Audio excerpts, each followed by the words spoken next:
Getting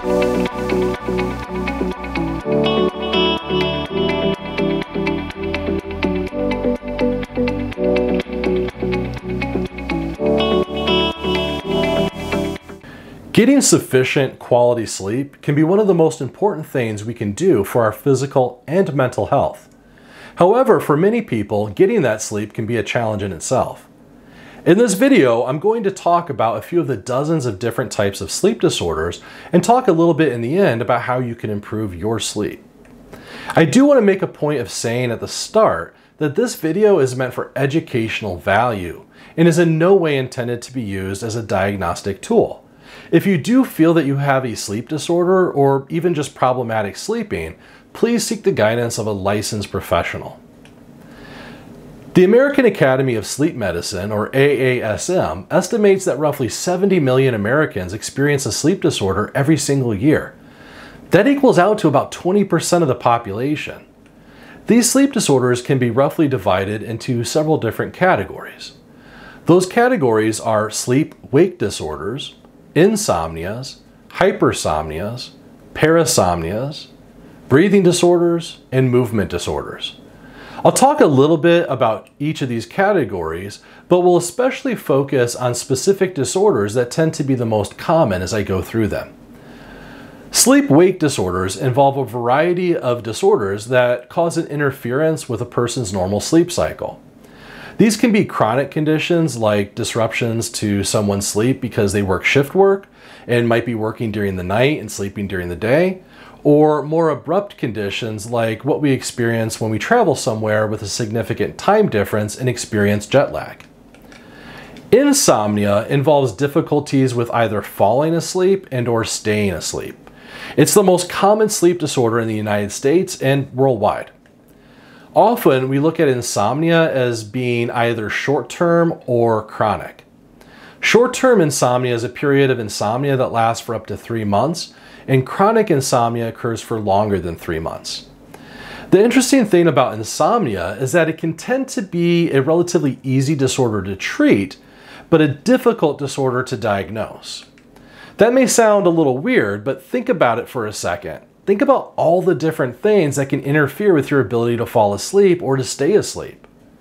Also, although insomnia can be considered a disorder in its own right, it also can be caused by a whole host of other factors. Mental health disorders, for example, can both cause insomnia and be caused from insomnia. And/or having both disorders can also enhance the effect of both disorders. For example, people with depression often have disruptions in their sleep, which then impacts their mood and can exacerbate the depression. There are also a bunch of different medical conditions that can interfere with sleep, and insomnia can also be a side effect of many medications. Some of the biggest causes of insomnia stem from our own habits, lifestyles, and behaviors that interfere with our natural sleep cycle. I'll cover these towards the end of the video. Since there can be so many different causes of insomnia, it can be very difficult to determine the cause, and if there is actually even just one cause or if there's many causes. Once this is determined, treating insomnia can be relatively easy and may include things like medication, counseling, and alteration of sleep behaviors. Moving on to our next category, we have hypersomnia. Hypersomnia in some ways can be viewed as the opposite of insomnia. With insomnia, we have difficulty falling and/or staying asleep. While with hypersomnia, we have folks that can fall asleep quite easily and may even do it during really inconvenient or even dangerous times, like while driving a car or working. Although hypersomnia is a category that includes many different disorders, the one that it's most associated with is narcolepsy. Narcolepsy is a relatively rare disorder, and it's believed that about 1 in 2,000 Americans have it. Although the disorder is also likely very underdiagnosed, so these numbers may actually be a little bit higher than that. It's characterized by excessive daytime sleepiness to the point that a person may fall asleep during potentially dangerous activities like driving. Some people with narcolepsy can even experience cataplexy, which is similar to the paralysis experienced normally during REM sleep. This usually happens during periods of really high emotional states like extreme anger, sadness, or even joy. One interesting side note on narcolepsy is that people with the condition will usually go into REM sleep much quicker than someone who doesn't have the condition. In fact, in most cases, they can enter into REM sleep within as little as 15 minutes after falling asleep. Parasomnias involve unwanted events happening while a person is going to sleep, while sleeping, or upon waking up. These include a whole host of different disorders. Sleep paralysis involves a person being unable to move their body while they're falling asleep, or more commonly, upon waking up. This isn't necessarily total paralysis, but rather the same type of paralysis experienced during REM sleep. It can be hugely distressing, but usually stops after a few moments. Sleep talking is where a person talks during their sleep. Sleep terrors or night terrors can be brought about by an abrupt and intense feeling of panic or fear that causes a person to wake up. They're usually not associated with a dream and are not the same thing as nightmares. Sleepwalking involves a person walking in their sleep and tends to be, along with sleep talking, two of the most common disorders for children. REM sleep behavior disorder is a bit of an odd one. It's a very rare disorder where the pons, which usually regulates brain functioning during sleep and especially dreaming, malfunctions. It causes a person to not be paralyzed during REM sleep, but rather to have free movement and the ability to actually act out their dreams. This can be hugely dangerous, and there are plenty of stories online about people running out of hotel room windows or punching their significant others because of a dream that they may have been having of being chased or having a fight. Many of the parasomnias are fairly common with children and tend to become less common as a person gets older. However, some of these do still impact adults as well. Essentially, as a child's brain continues to grow and mature, these episodes become less common. Although a lot of people think of these events as happening as part of a dream, most parasomnias actually occur in stage 3 or stage 2 sleep, not while in REM sleep. Sleep breathing disorders involve difficulty with breathing during sleep. These disorders are usually termed sleep apnea, which makes it sound like it involves just one disorder, but there are actually a couple different types of sleep apneas. The two most common ones in adults involve central sleep apnea and obstructive sleep apnea. Central sleep apnea involves the brain sending a signal to the body to stop breathing during sleep. Although a person isn't breathing, there is nothing wrong with their airway. It's sort of like your brain just deciding to hold your breath while you're sleeping. Obstructive sleep apnea is way more common and is actually the second most common sleep disorder among American adults.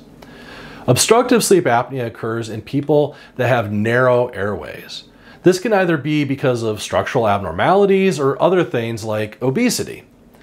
Because the airway is narrowed, when we go into deeper stages of sleep, our muscles relax and the airway can actually close. This can cause a person to stop breathing and usually involves them snoring loudly and making gasping sounds while sleeping.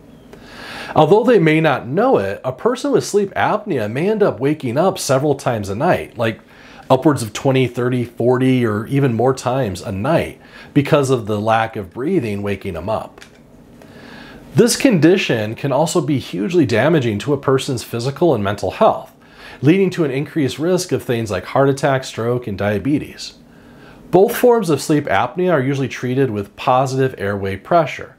Essentially what this means is that a machine is worn by a person that creates a constant flow of air into the airway. This helps to prevent the airway from closing in on itself since the pressure is enough to keep the airway open. There are also other types of treatment, such as medication for central sleep apnea, surgeries, lifestyle changes, and even implanted medication that can help a person dealing with sleep apnea. Our last category of sleep disorders are the movement disorders.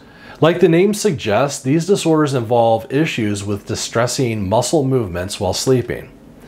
Restless leg syndrome involves a person having really distressing and unpleasant sensations in their legs, like burning or itching. The result is that the person will constantly be moving their legs while sleeping, which can interfere with their ability to get sleep or to stay asleep. Bruxism involves a person grinding or clenching their teeth repeatedly. It can actually lead to pretty extensive teeth damage if left untreated, but also to other issues like jaw pain and headaches. Whether you're one of the 70 million Americans that have one of the sleep disorders mentioned earlier, or just someone that tends to have a love-hate relationship with their sleep, it's important to understand that there are things you can do to help you improve the quality of sleep you get. If you think you have a sleep disorder, see your doctor or a licensed professional. Virtually all the disorders mentioned can be effectively treated in a relatively short period of time. One thing I always like to point out though to all my students is that when it comes to improving your sleep, you do have the power to make the changes that you need. This is important because whenever I talk about this topic, I'll ask the people I'm speaking with how many have a difficult time with getting enough quality sleep. And almost everyone in the room will raise their hand. Then I'll ask them what they do about it to make it better, and almost nobody says anything at all. We have this sense that our sleep should just suffer. Maybe we hope that it gets better, but few of us do the things we need to make the improvements our bodies and minds want us to make. So if you're one of those people that what I just said may be hitting a little bit close to home, the rest of the video is devoted to you. Here are some helpful tips from the American Academy of Sleep Medicine to help you improve the quality of sleep that you get. First up, keep a consistent sleep schedule. Try to get up about the same time every day and try to go to sleep about the same time every day also. I know this can be easier said than done, but the more you stick with it, the easier it'll be. On a side note, when you become less flexible with robbing your sleep to do activities during the day, you'll actually find yourself being more motivated to get those activities done in a reasonable time because you know you can't or won't let that lack of work impact your sleep. Second, make sure you have a schedule that allows you to get enough sleep, which for an average adult is usually around 7 or 8 hours. Now, some people may need more or less sleep than 7 or 8 hours, which is why I said it is an average. So make sure you do what's best for you and listen to your body. Third, and this is really important, if you go to bed and can't fall asleep within about 20 minutes, get out of bed. One of the worst things that you can do is to lay in bed thinking about how you can't go to sleep. So if you can't sleep within about 20 minutes, get up, but don't go for a run or jump on a video game. Do something that's not very stimulating, but still relaxing and doesn't involve much exposure to light. Fourth, create a bedtime routine. This can be a quiet and relaxing activity that you do to help signal to your brain to prepare itself to go to sleep. For example, I know some people that do some light stretching before bed or meditate. Whatever the routine is for you, just remember to stick with it. Repetition and consistency are your best friends in this case. Fifth, create a relaxing and quiet bedroom environment. This means both having relaxing surroundings in your bedroom and also remembering to use your bed for the activity or activities that it's meant for. I remember while teaching during COVID lockdown via Teams, I would see and hear from students that literally did everything from their bedrooms. They would do schoolwork there, attend classes there, play video games, eat, talk to their friends, literally just about everything from their bedrooms. No wonder your brain is confused on what it's supposed to be doing when you finally lay down to go to bed, when it's been associating that space with anything and everything that you do throughout the day. This also includes limiting artificial sources of light, including cell phones and computer screens. In fact, they often say that you should not use these devices for at least 30 minutes prior to bedtime. Sixth, avoid substances that interfere with sleep.